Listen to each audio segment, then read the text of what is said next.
Bonsoir et bienvenue à vous en direct sur Public Sénat. Voici les titres du 22h ce soir. C'est une semaine agitée dans l'éducation nationale avec une succession de grèves et de rassemblements contre la réforme des rythmes scolaires. Le passage à la semaine de 4 jours et demi cristallise les mécontentements chez un certain nombre de communes, de parents d'élèves et d'élus. Une cinquantaine de maires, essentiellement de droite, refusent d'appliquer la réforme. Vincent Payon dénonce une délinquance civique. Extrait dans ce journal.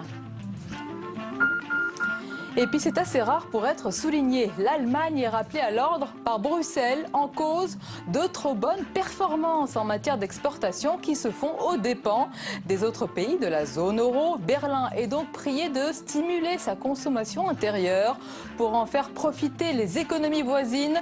Une enquête est ouverte sur le sujet. Punir le bon élève, c'est une première. Analyse à suivre dans ce journal.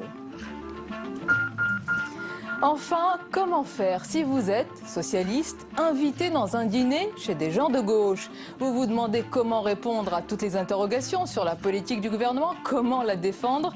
Eh bien, un petit manuel de survie vous est proposé par Bruno Gassio. C'est sérieux et à la fois délirant. Bruno Gassio est notre invité pour en parler tout à l'heure. Voilà pour le programme de votre 22h. Merci d'être en notre compagnie. Elle avait gardé le silence depuis la une de l'hebdomadaire Minute, préférant laisser le soin au gouvernement de monter au front et de saisir le procureur de la République. Finalement, Christiane Taubira s'est exprimée ce soir aux 20h de France 2. Elle dénonce l'extrême violence des propos de l'hebdomadaire. On l'écoute sur ce sujet.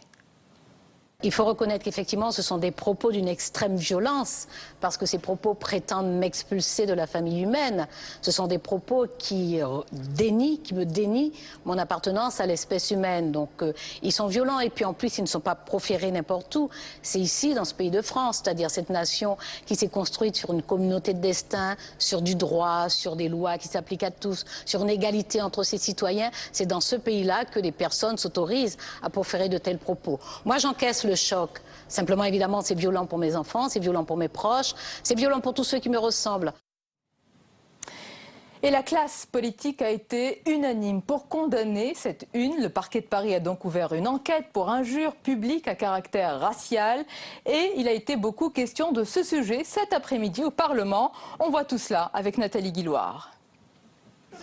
C'est avec véhémence que Jean-Marc Ayrault a défendu aujourd'hui Christiane Taubira dans l'hémicycle de l'Assemblée nationale, après la sortie en kiosque de l'hebdomadaire Minute. Je voudrais d'abord dire ma solidarité totale et amicale et fraternelle à Christiane Taubira, ministre de la Justice, garde des Sceaux, qui est une grande ministre dont nous devons être tous fiers et qui représente le gouvernement de la France. La condamnation de cette une est unanime à travers les partis politiques. Jean-François Copé, le président de l'UMP, soutient également la démarche judiciaire du gouvernement. Cette couverture est profondément scandaleuse.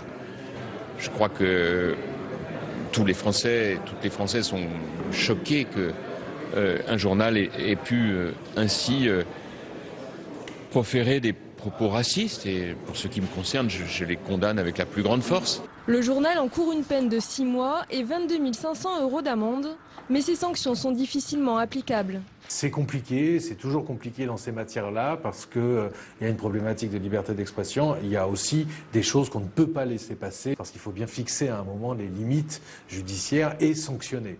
A posteriori, par une amende, il y a une peine de prison qui est prévue par le texte et elle n'est quasiment jamais appliquée.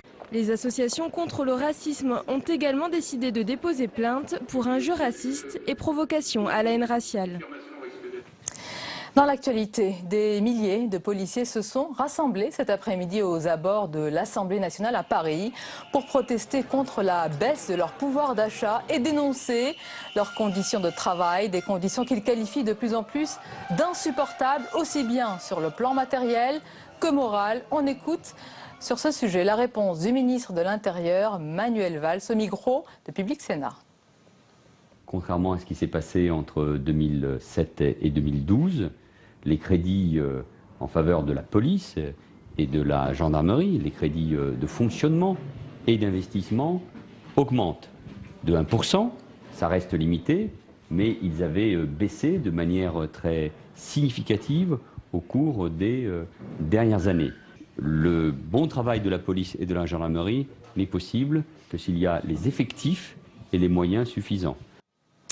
La suite du 22h et on va s'arrêter un instant ce soir sur un sujet de préoccupation pour les riverains et les élus, notamment à Paris. Il s'agit du niveau de la Seine. Celle-ci flirte depuis plusieurs jours avec des niveaux préoccupants. La cote d'alerte n'est pas atteinte, mais la vigilance reste de mise.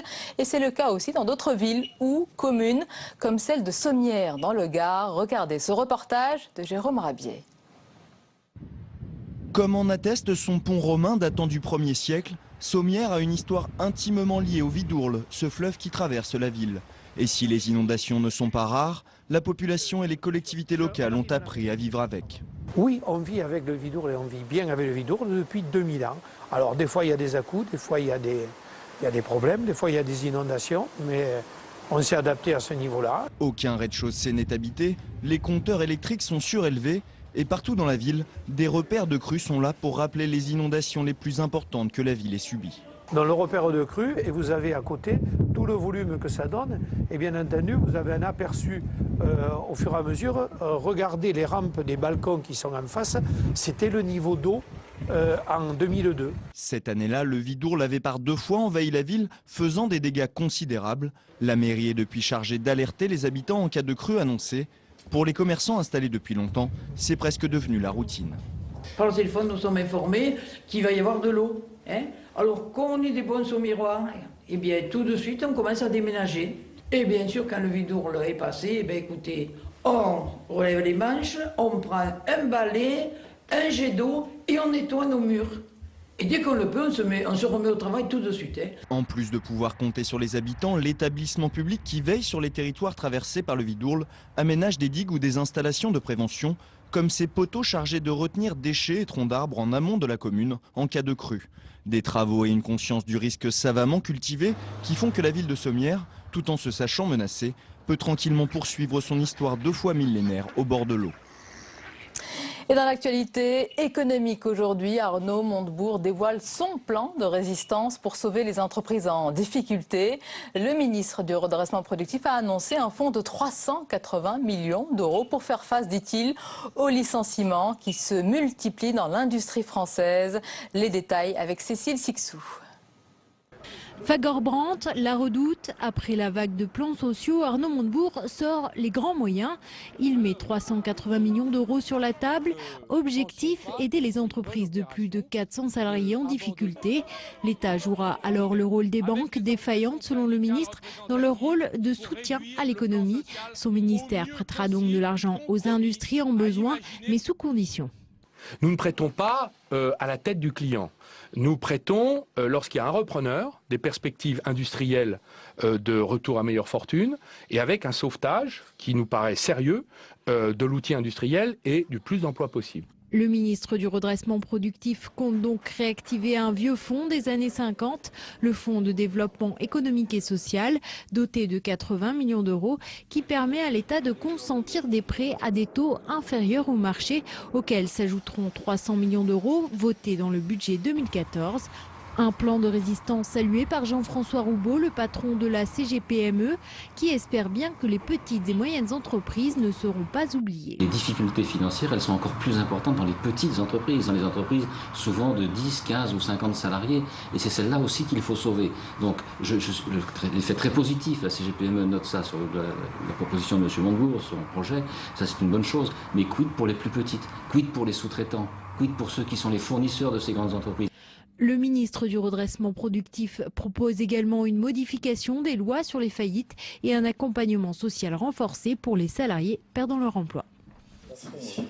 La suite du 22h avec Avenir, le club d'éditorialistes du mercredi et au cœur de notre débat ce soir, la semaine de toutes les contestations, artisans, commerçants, policiers, il y a un peu d'agitation sur ce plateau, policiers mais aussi enseignants, parents d'élèves et élus de l'opposition, l'exécutif fait face à plusieurs foyers simultanés de tension, autant de braises que le gouvernement surveille de près pour que le feu ne prenne pas. On en débat dans quelques instants avec les éditorialistes ce soir, mais d'abord, cette question, comment faire si vous êtes socialiste, invité dans un dîner chez des gens de gauche, vous vous demandez comment répondre à toutes les interrogations sur la politique du gouvernement, oui, comment la défendre, comment faire face aussi aux déceptions qui se traduisent jour après jour dans les sondages. Eh bien, rassurez-vous, oui, un petit manuel de survie vous est proposé par le producteur et scénariste Bruno Gassio. Il est notre invité ce soir. Bonsoir et bienvenue à vous. Merci de votre invitation. Et avec ce livre, alors je vais lire le titre qui en dit long, Petit manuel de survie à l'intention d'un socialiste dans un dîner avec des gens de gauche. Oui. On va en parler avec nos invités ce soir également présents. Avec nous, Thomas Wider, bonsoir. Bonsoir. Journaliste politique au Monde. Avec nous également Jean-Sébastien Ferjou, bonsoir. Bonsoir. Et bienvenue, vous êtes directeur et cofondateur du site Atlantico. Et bien sûr, il est en forme, notre dessinateur Hervé Baudry. Bonsoir Hervé. Bonsoir Sonia, bonsoir à tous. Bonsoir. Faire inviter chez les gens de gauche. Oui. Comment C'était quoi la fin de la phrase, survie à l'intention d'un socialiste dans un dîner avec des gens de gauche. Pas se planter. Hein. Je vous donnerai la phrase si vous en avez il suffit de penser qu'un socialiste peut aller manger chez des gens de gauche et que c'est pas pareil. Et ça commence fort, dès les premières pages, et même à la première page avec cette phrase, être de gauche et être socialiste est devenu contradictoire. L'idée du socialisme ne va plus de pair avec le fait d'être ou de se sentir de gauche. Le décor est planté d'emblée. Qu'est-ce qui est contradictoire ? Les deux termes sont devenus contradictoires, ils le sont depuis longtemps, mais ils sont illustrés par ce que fait le président de la République actuel. Voilà, il y a une illustration qui est la continuité de la politique de son prédécesseur. En tout cas en matière économique. À la marge, évidemment, on pourra toujours me trouver des choses. Il y a des choses, tout n'est pas négatif, parce que je vois bien qu'aujourd'hui, tout le monde tape à bras raccourcis. C'est pas du Hollande bashing, hein. Ah bah c'est non, pas non. la mode très Je ne l'ai pas écrit le week-end dernier. dernier, je sais que je travaille vite, mais quand même, donc c'était fait l'été dernier. Il y a des choses, j'ai encore vu aujourd'hui à Mont, ou hier à Mont, avec l'économie sociale et solidaire, qui essaye de faire des choses. En tout cas, c'est ce qu'on attend, c'est ce que j'attendais. D'un gouvernement et d'un président qui a dit on va changer, le changement c'est maintenant. On va en parler en détail. Je vais citer une autre phrase, celle-ci, page 18. Sortez-les pas du contexte tout, je vais me faire tuer en sortant. Tu montres encore ton appartenance au PS, mais comme l'exhibitionniste montre son matériel furtivement et sans amour propre. Est-ce que vous décrivez ce que vous ressentez, c'est-à-dire une honte, une déception ? Mais parce que j'ai plein de copains, moi, qui sont socialistes et qui peuvent plus sortir. Chaque fois qu'ils viennent dans les dîners où on est, ouais, ton copain, la Hollande, on a voté pour lui. Alors il y a ceux qui disent, on le savait, toi, c'est pas la peine. Et moi, tout ça me déplaît. Ce qui me déplaît, c'est de penser de façon presque réflexe qu'une promesse n'a pas à être tenue.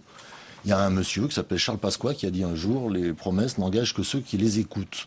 Eh ben, je trouve que c'est une ânerie. On ne doit pas, nous, qui votons, nous qui sommes tous démocrates, nous qui sommes des citoyens, on ne doit pas accepter ça. Une promesse, c'est quelque chose qui engage. On va revenir sur les promesses. Thomas Wider, sur ce sentiment décrit par Bruno Gassio, est-ce qu'il est présent chez de nombreux militants, chez de nombreux socialistes ? Est-ce qu'il y a ce manque de repères, de marqueurs de gauche ? Bien évidemment, Bruno a totalement raison. Je pense qu'il y a plusieurs phénomènes en fait qui s'agrègent. Il y a un phénomène d'impatience, c'est-à-dire qu'il y a un certain nombre d'actes qui ont été posés, qui ne débouchent pas encore, peut-être un jour, espérons-nous, vers des résultats. Ça, c'est une chose. Il y a un phénomène d'incompréhension, parce que la politique qui est menée ne correspond pas à un certain nombre de fondamentaux de la gauche que la gauche a défendus depuis des décennies et encore récemment pendant la campagne électorale, il y a 1 an et demi de ça. Ça, c'est le deuxième phénomène. Et puis, il y a un phénomène de duperie, voire un sentiment de trahison. C'est-à-dire qu'il y a même, dans cette politique qui n'est pas forcément nommée, il y a même des choix qui sont faits qui sont totalement antagoniques par rapport, justement, à cette tradition de gauche. Et comme ils ne sont pas expliqués, c'est un des grands grands problèmes de cette politique. Peut-être parce que, justement, par ceux qui la portent se sentent bien qu'ils sont en porte-à-faux par rapport à leurs promesses de campagne et puis par rapport à la culture politique qui est la leur. Et ben, ça crée un grand sentiment, là aussi, les gens se sentent désorientés, sont impatients, sont trahis et dans le désarroi. La crise, hein, et la crise, évidemment, est le terreau de tout cela. C'est pas qu'un sentiment, il y a des choses très factuelles. Ce qui a déclenché ce livre... Oui, quel a été le déclic? C'était ma question. C'est la question des banques. Quand mon adversaire, c'est la finance, c'est quelque chose on lui ressort tout le temps, mais il ne faut pas le dire. Vous étiez transporté au Bourget, vous l'avez raconté sur ce plateau d'ailleurs, si vous l'aviez dit. Vous étiez même dans un car régie, je crois, Bien sûr, j'étais dans le car régie ce jour-là. Il y a eu un déclic, vous avez tiqué sur cette phrase, vous vous êtes dit, tout le monde. On travaille dans un milieu, la télévision, nous, qui est assez cynique et détaché. On a l'impression qu'on a tout vu, tout entendu, oui, ils vont pas nous la refaire. Et effectivement, c'était ce climat-là, on était tous en train d'écouter en disant, ouais, bon, c'est un meeting. Et puis tout d'un coup, il y a ça. Mon adversaire n'a pas de visage, mon adversaire ne se présente pas aux élections. Tiens. Et tout le monde se regarde en riant en se disant, merde, il est de gauche. Et on déconne, tiens, un socialiste de gauche. Et puis on écoute la fin du discours, et la fin de ce discours, elle engage, elle mène dans une direction. La finance, c'est un adversaire. Pas la finance, pas les banques en général. La façon dont on fait de la finance. Et d'ailleurs, il y a un truc qui me fait marrer en ce moment, c'est que, effectivement, les financiers mènent le monde, mais à un moment, c'est les comptables qui vont reprendre la main. Parce que quand on gagne 50, on ne peut pas rembourser 100. Ça n'existe pas.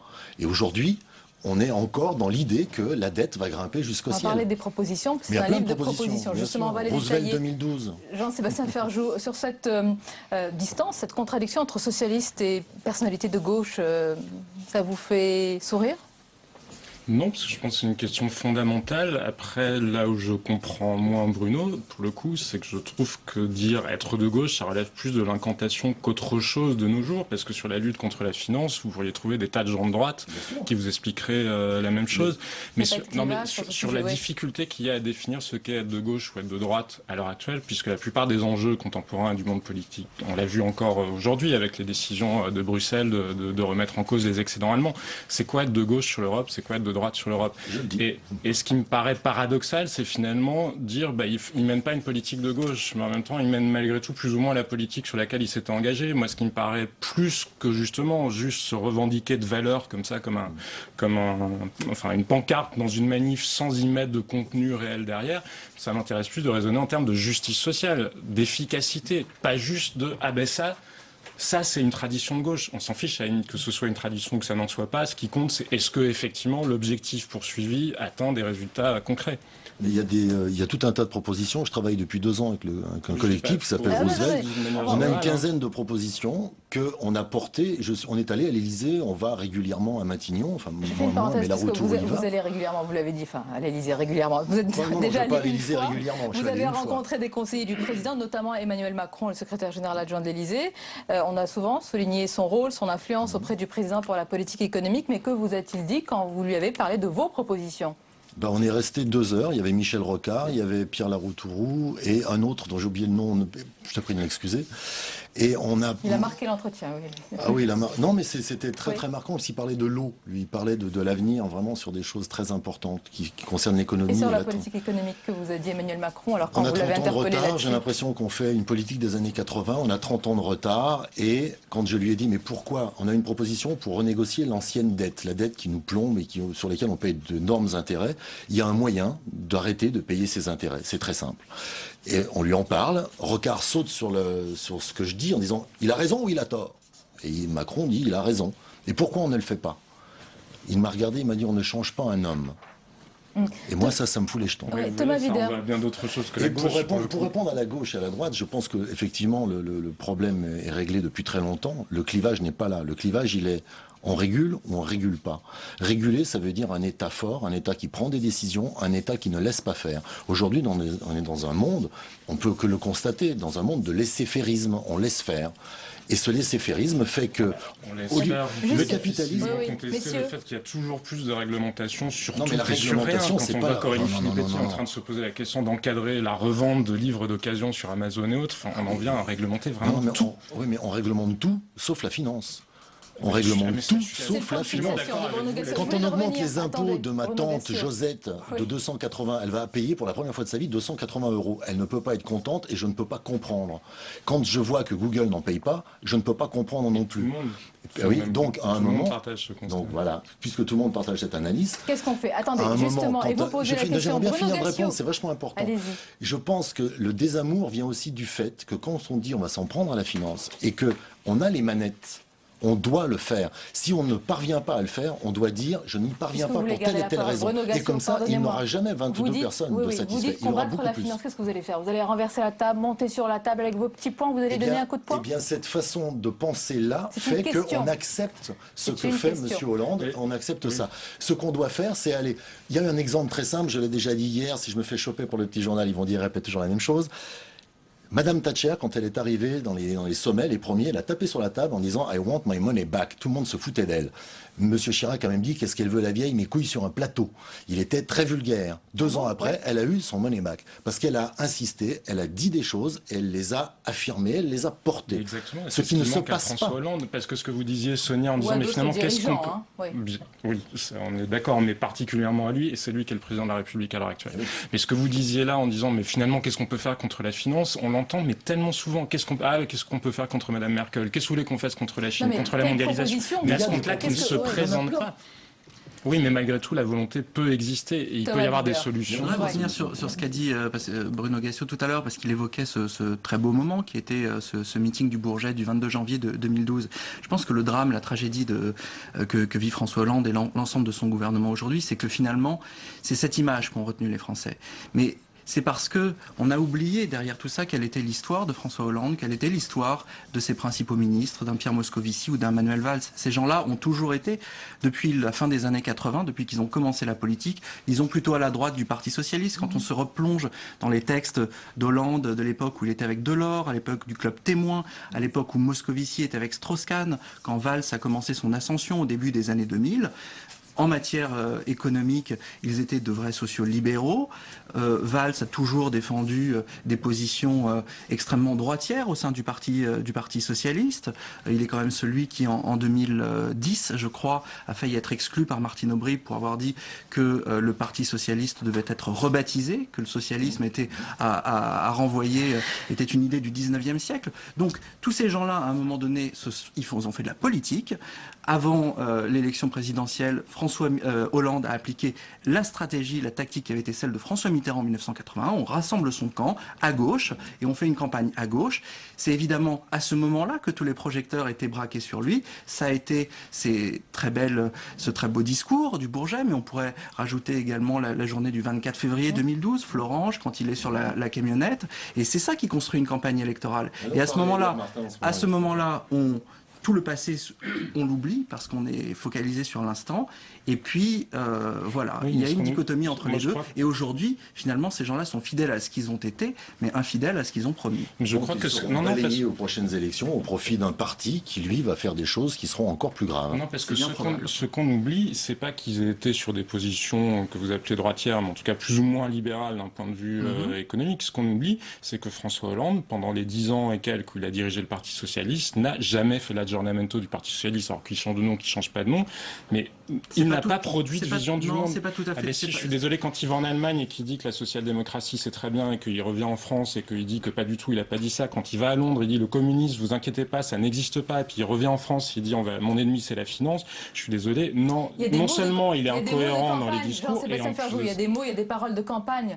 Tout. Oui, bah oui, mais bon. Je suis d'accord avec vous, mais ça n'empêche pas. Il était allé voir les Allemands précisément, et les Allemands.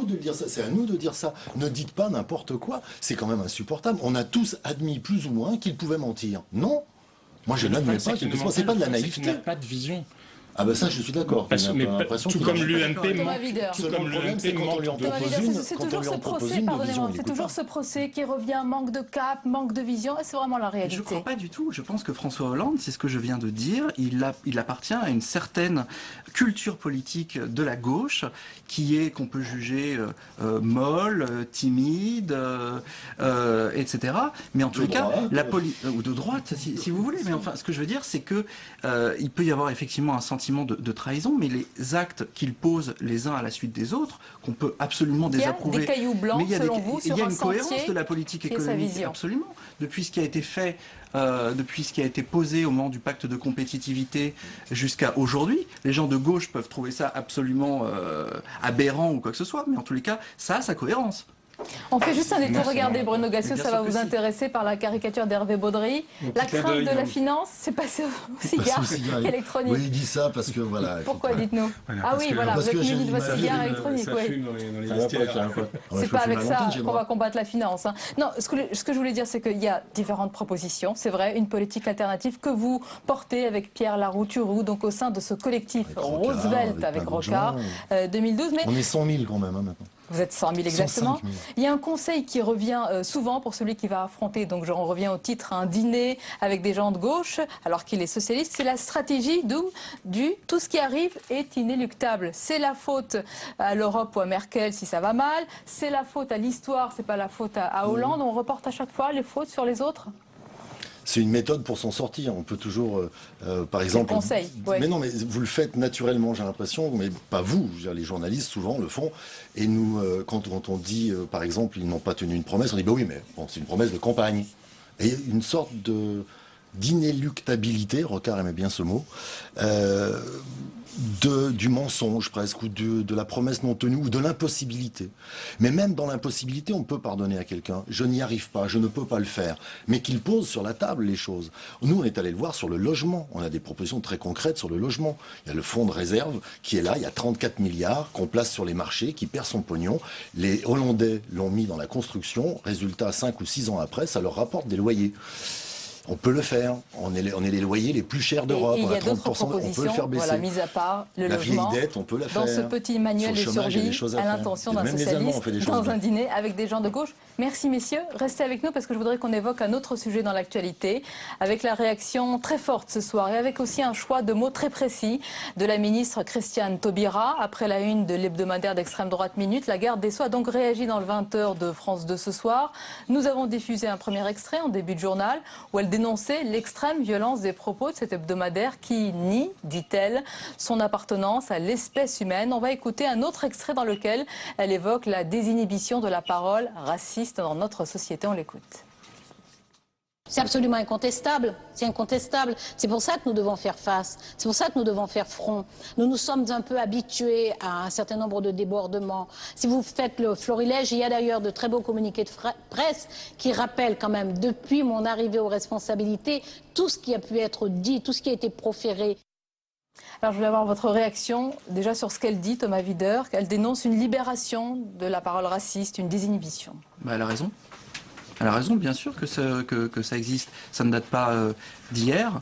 Je pense que c'est un mouvement qui évidemment prospère sur le terreau de la crise économique et sociale. C'est un grand classique qui a été d'une certaine façon encouragé par ce qui s'est passé au cours du précédent quinquennat, par un certain nombre de paroles qui ont été prononcées, de thèmes qui ont été mis sur la place publique, chose qui ensuite a pris de l'amplitude au cours de la campagne électorale. La fin de la campagne électorale de Nicolas Sarkozy a quand même agité un certain nombre de thèmes particulièrement lourds et même un certain nombre... Fallait-il ne pas en parler alors? Le clip de campagne de l'entre-deux tours de Nicolas Sarkozy parle de lui-même, je crois, et vous avez même des... Vous le trouvez de mauvais goût, mais était-il raciste? Bah, quand vous agitez à ce point le spectre de l'invasion par les étrangers du territoire national, etc., même des gens de la campagne... Mais on confond précisément deux choses très différentes, le racisme et une certaine inquiétude sur le multiculturalisme. Oui, mais enfin, on voit très bien qu'il y a des porosités entre les deux. Et enfin, ce qui a été... Peut-être, mais ça n'est pas la même chose, et je pense qu'entretenir cette confusion-là... Et après, vous exprimez juste votre avis. Et enfin, je pense que ce qui s'est passé au cours des derniers mois, notamment la façon dont une partie de la droite s'est retrouvée à l'occasion du mariage pour tous, de ces manifestations-là, a entretenu effectivement un climat, et ça aboutit à ce qui se passe aujourd'hui. Jean-Sébastien Ferjot. Je pense qu'on est en pleine confusion sur les choses. Il y a une part de racisme en France, comme il y en a toujours eu. Après, je ne pense pas que la France soit raciste. Je ne pense pas non plus que la campagne de Nicolas Sarkozy... D'ailleurs, la ministre l'a également dit ce soir. Raciste. Non, mais sur ce point-là, je pense vraiment qu'on mélange les choses. Et quand je voyais le sondage qui sort dans Valeurs Actuelles demain et qui montre à quel point il y a une hausse énorme du nombre de Français qui s'inquiètent de l'évolution vers un modèle multiculturel, je pense que c'est une inquiétude qu'on peut entendre autrement que par un prisme raciste. Je suis d'accord avec vous, il y a une certaine porosité, mais ce sont deux choses totalement différentes. Et à toujours vouloir prendre les choses de la même manière et à dire ce qui s'est passé pendant le quinquennat précédent, relevé d'une espèce de logique à comme ça vouloir exacerber les tensions entre groupes sociaux, c'est faux. Parce que il y a eu pour partie des choses qui allaient dans ce sens-là. Mais Madame Taubira, et pour le coup ça ne justifie en rien les attaques ignobles dont elle fait l'objet à l'heure actuelle, elle a aussi énormément jeté d'huile sur le feu dans l'exaspération des rapports sociaux. Sur le mariage pour tous, vous en parliez, je pense qu'il y a énormément de gens qui se sont sentis insultés aussi, ce qui, encore une fois, ne justifie en rien le traitement qui lui est réservé après. Bruno Gassio, le mot de la fin sur ce sujet? Oui, c'est dégueulasse. Internet aide beaucoup avec l'anonymat. Tout le monde se lâche et peut dire des choses, mais je crois que contrairement à... Pardon ? Là, c'est la une de minutes, c'est un journal papier, c'est dans les Non, Internet passe par c'est ce qui mène à ça. Des paroles aussi anonymes. Les paroles anonymes sur Internet, ça part d'Internet. Ça part de deux photos sur Internet. Et je crois, contrairement à ce que vous dites, moi, que la France est un pays profondément raciste. Profondément raciste, c'est ancré en nous, c'est ancré par 400 ans... Ancré en nous ? Oui, il y a 400 ans d'esclavage qu'on a cautionné, il y a 350 ans de colonisation, et on le contient. Ce racisme a été contenu pendant des longues périodes, on le contient en nous, on essaye, on évolue. Je pense que ça va beaucoup mieux que quand mon père est arrivé italien dans les années 60. C'était chaud quand même, les Polonais, les Italiens, ils ont ramassé. Après, les Arabes sont arrivés, ils nous ont délivrés. En fait, les Italiens et les Polonais étaient tranquilles, c'est les Arabes qui prenaient. Maintenant, les Arabes, on les laisse un peu tranquilles, c'est les Roms. Mais il y a toujours la peur de l'autre. Et c'est contenu. Alors, les 30 Glorieuses, ça permet... Il y a une économie qui fonctionne, on y pense moins. Et puis tout d'un coup, les crises reviennent, on se remet à y penser. Et c'est toujours l'autre qui prend. Et c'est l'éducation... C'est la parole la parole indigne qu'on doit contenir. Alors je suis pas pour les plaintes contre les journaux, fussent-ils Minute et de droite, et d'extrême droite, et racistes, et tout ce qu'on veut, mais il faut contenir cette parole, donc il faut gueuler, il faut pas se laisser faire. On va terminer avec la caricature d'Hervé. Évidemment, Bruno, ce que vous dites est assez vrai, tout le monde en est bien conscient que les périodes de crise sociale exacerbent les tensions. Après, je pense malgré tout qu'il ne faut pas confondre la peur de l'autre et la peur de ne plus être soi chez soi. Ce sont deux choses différentes. Oui, mais comme m'a dit il n'y a pas longtemps le prix Féminin dont j'ai oublié le nom, n'ayez pas peur de ce qui a déjà arrivé. Je suis d'accord avec vous. Ça va changer, le monde change. Je vous dis juste que dans l'interprétation de ce qui se passe dans la société française, avec la caricature d'Hervé Baudry, je vous laisse en parler, Hervé. Puisqu'on fait la promotion aussi de la banane sur la couverture de Minutes, moi je serais d'accord pour que le Français vienne et dépose une banane devant les portes du journal Minutes. Ce serait un petit geste. C'est un appel. Oh là là, ce soir. Ça va faire en plus, ça ferait travailler l'économie de la banane. C'est un fruit magnifique, j'en mange souvent, j'adore ça. Bon, on va vous laisser aller en manger. Merci Bruno Gassio, merci d'avoir été notre invité. Je rappelle le titre de votre livre, Petit manuel de survie à l'intention d'un socialiste dans un dîner avec des gens de gauche. Merci d'être venu. On poursuit notre débat et on va accueillir à présent notre chroniqueur économique, Jean-Louis Gombault, pour évoquer la semaine de toutes les contestations avec les artisans, les commerçants, les policiers, les enseignants. Bref, la liste est longue et la multiplication de ces foyers de tension est surveillée de très très près par le gouvernement. On voit tout cela avec Julie Hulin. Rouge, bleu, vert, blanc, l'hiver approche et la mode est au bonnet. Un bonnet frondeur, signe de grogne antifiscale. Le 26 octobre, ils sont des centaines, agriculteurs, politiques, chefs d'entreprise, à arborer ce symbole. Leur principale revendication, le retrait de l'écotaxe. Ultimatum, portique détruit, radar vandalisé. Le gouvernement a suspendu l'écotaxe. Officiellement, des pistes d'aménagement sont à l'étude. La marge de manœuvre paraît bien mince. Trop de taxes encore pour les bonnets orange. Lundi, près de 200 poneys et 4000 usagers des centres équestres ont défilé pour protester contre la hausse de 7 à 20% de la TVA sur leur activité. Une hausse voulue par l'Union européenne. On a passé ça en catimini, sans aucune concertation. On est le seul sport qui va être taxé en France à 20%. Le gouvernement a annoncé la mise en place d'aides aux centres équestres. Ras-le-bol fiscal toujours, pas de bonnet, mais une affiche sacrifiée mais pas résignée. Les artisans eux aussi inquiets de la hausse annoncée de la TVA, des taxes qui, ajoutées à la crise, vont selon eux finir par les asphyxier. On ne veut pas justement ni baisser nos qualités, ni augmenter les prix.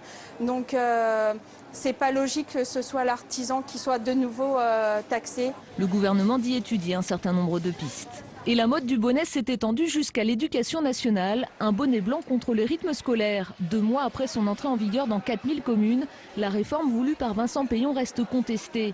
Grève, rassemblements, blocage d'écoles, enseignants, parents et même politiques. 55 maires appellent au boycott de la réforme. À un moment où certains s'autorisent les injures, les sifflets, les agressions, voire des élus qui disent on ne va pas appliquer un décret, c'est curieux.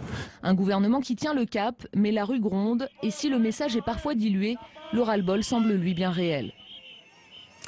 Et avec Thomas Wider, Jean-Sébastien Ferjou et Hervé Baudry, on accueille notre chroniqueur économique Jean-Louis Combeau. Bonsoir Jean-Louis. Bonsoir Sonia. Pour évoquer cette série de contestations croquées par Hervé Baudry, United Colors of Benetton, des chapeaux, oui, des bonnets rouges, bleus, blancs, jaunes. Oui. Justement, Jean-Louis Combeau, l'exécutif est cette semaine face à la contestation des enseignants, des artisans, des commerçants, ce qui est compliqué à gérer, à contenir. Ce n'est pas tant une grande mobilisation, mais une multiplication de foyers instantanés répartis ici et là, qui sont autant de braises à surveiller par le gouvernement. Exactement, ça va un petit peu partout. On a plus l'impression d'une agrégation que d'un véritable rassemblement. Qu'est-ce qui relie la protestation des Bretons aux artisans, aux fonctionnaires, enfin enseignants, les infirmières, les agents de police? Il y a un mécontentement un peu fractionné qui s'additionne, mais on ne peut pas dire que ça forme, disons, une contestation cohérente. Alors ils semblent se rassembler quand même sur 2 choses. Et sur la fiscalité, bien entendu, et puis surtout sur la crise. C'est-à-dire qu'en fin de compte, les artisans, ils ont ce problème de fiscalité, ce qu'ont tout le monde, et également, cette fiscalité supplémentaire arrive à un moment où le secteur, dans son ensemble, se porte très mal. Effectivement, à partir du 1er janvier, quand la TVA va monter jusqu'à de 7 à 10%, ces gens-là, ils vont payer, il y a 3 milliards d'euros qui vont leur échapper dans leur marché. Et donc, effectivement, ça provoque aussi une incompréhension. C'est-à-dire qu'en même temps, il y a un fardeau qui arrive et en même temps, une sorte d'incompréhension. Mais j'insiste pour dire aussi que tout ça n'est pas cohérent. Par exemple, sur la question de la taxe routière, l'écotaxe, vous avez les paysans, les agriculteurs et les artisans du transport qui protestent contre cette écotaxe. Mais les artisans du bâtiment, eux, étaient pour l'écotaxe. C'est-à-dire que pour eux, finalement, cette écotaxe, c'était l'ouverture d'un marché, il y a 1 milliard d'euros qui se serait transformé en travaux d'infrastructures dont ils auraient bénéficié. Donc, vous n'avez pas, disons, une cohérence entre tous ces gens-là, parce qu'en fin de compte, il y a des gens qui étaient contre, et des autres qui sont pour, mais tout le monde est contre l'impôt, mais pas toujours le même. Et Thomas Wider, on a l'impression que les discours de fermeté du gouvernement, y compris sur les destructions de radars en Bretagne, ne sont pas entendus, que la parole du gouvernement ne porte pas, n'imprime pas. Et ce soir, on apprend donc que 7 organisations syndicales régionales de Bretagne appellent à une nouvelle journée de mobilisation. Ce sera le 23 novembre prochain pour l'avenir de la Bretagne, donc ça continue. Bien sûr, mais parce que il y a le gouvernement est en plein paradoxe en fait face à cette situation, c'est-à-dire qu'il y a à la fois une volonté de fermeté, même si visiblement des consignes sont données justement pour ne pas non plus envenimer davantage les choses. En ce moment, la ligne du gouvernement, ça a été dit par plusieurs responsables de la majorité ces derniers jours, on voit que c'est même un élément de langage qui est proféré, c'est l'apaisement. Donc effectivement, le problème c'est que... Mais on ne le décrète pas, l'apaisement. L'apaisement, ça ne se décrète pas, que l'apaisement est compris comme étant de la reculade, comme étant du renoncement. Et donc ça provoque, comme en effet boule de neige, effectivement d'autres revendications, d'autres levées de boucliers, puisqu'à partir du moment où le gouvernement montre sa faiblesse, eh bien chacun veut en profiter, quitte à ce que ces différents mouvements, comme vous venez de le dire très justement, n'aient pas véritablement de cohérence, même justement, si, évidemment, ce que vous avez dit est aussi très important, c'est-à-dire que la fiscalité, ce thème-là, lui, est fédérateur. Pas de cohérence justement, on a parlé du pouvoir politique, on a parlé des manifestants et les syndicats et les leaders syndicaux. On a envie de se demander, mais où est-ce qu'ils sont ? Quel est leur rôle? Normalement, c'est un petit peu, en tous les cas, non pas d'organiser, mais de canaliser cette colère. On les voit peu, on les entend peu. Est-ce qu'ils ont été débordés par leur base?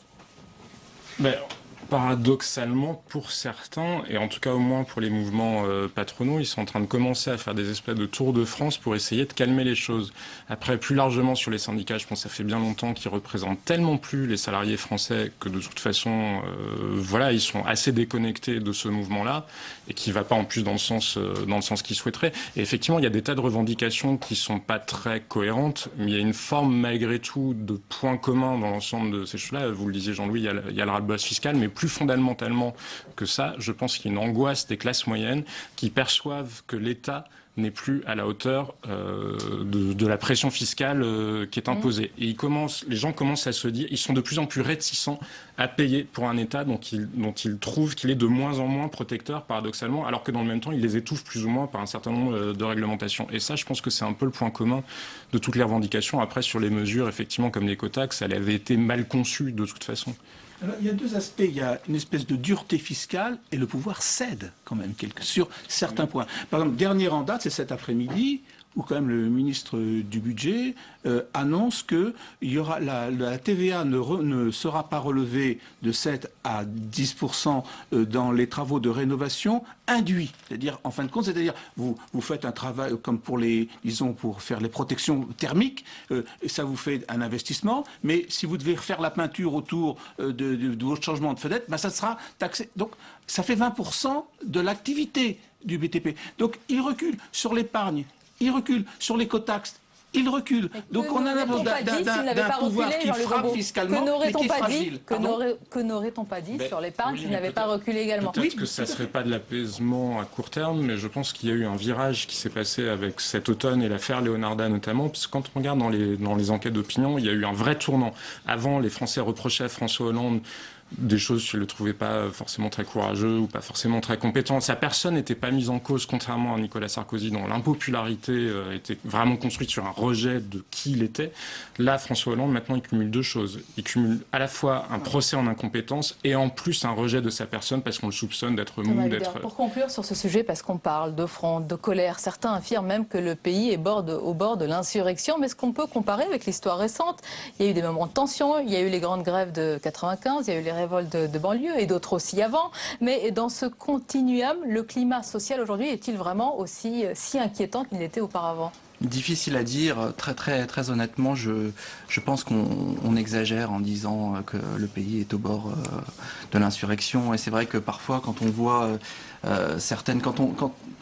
quand on se déplace sur le terrain et puis qu'on voit après les images qui peuvent être restituées, il y a aussi un effet loupe qui est bizarre. Et puis, ce que je veux dire par là, c'est que par exemple, moi, il se trouve que je suis l'Élysée, je me déplace avec le président de la République. C'est vrai qu'on voit, ce que vous avez dit est juste, c'est-à-dire qu'on voit un palier qui a été franchi ces dernières semaines, bien sûr que ça se ressent.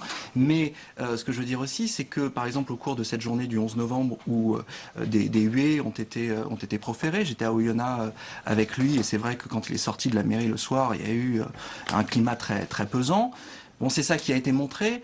En même temps, quand il y est arrivé à Oyonnax, il y avait pas mal d'applaudissements aussi. Ça n'a pas été montré. Mais c'est vrai que globalement, il y a quelque chose qui se passe. Mais en même temps, ce qu'on voit à la télévision comme ça, où on entend des huées, en même temps, c'était 150 personnes. C'est pas le pays entier. Monter des crispations, a reconnu, des tensions, que le son a été décalé légèrement. Merci messieurs. Nous aurions pu parler, oui, exactement, Hervé Baudry, évidemment, nous devions parler de cette réforme des rythmes scolaires. On a été pris un petit peu par le temps. Oui, merci beaucoup d'avoir été nos invités ce soir.